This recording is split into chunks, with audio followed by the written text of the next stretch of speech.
The first sign that the Russians were tightening further their stranglehold on Ukraine's small navy. Russian troops taking up new positions overlooking a Ukrainian military dock. We climbed down to see what was happening and found the Slavutich and the Ternopil, two of Ukraine's most sophisticated fighting ships. They're blockaded inside Sevastopol's historic main bay by Russian boats and overlooked by a Russian sniper.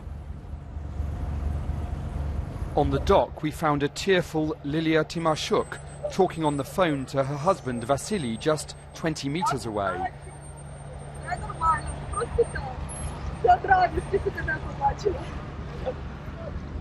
The ship dare not come closer in case it is stormed by the Russians.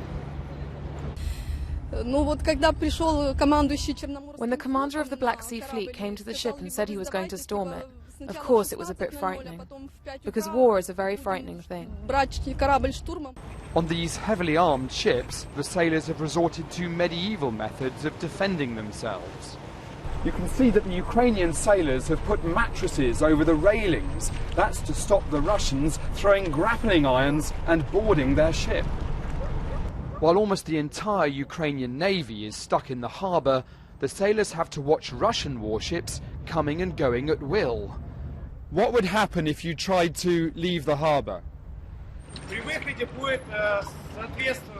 There could be a clash between the ships, a navigation accident, which could result in casualties.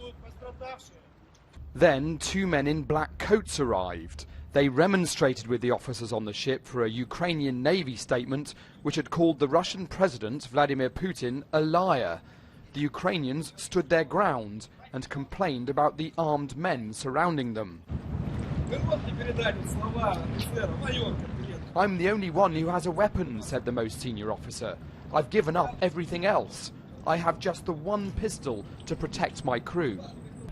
This evening a small boat came ashore to resupply the ships.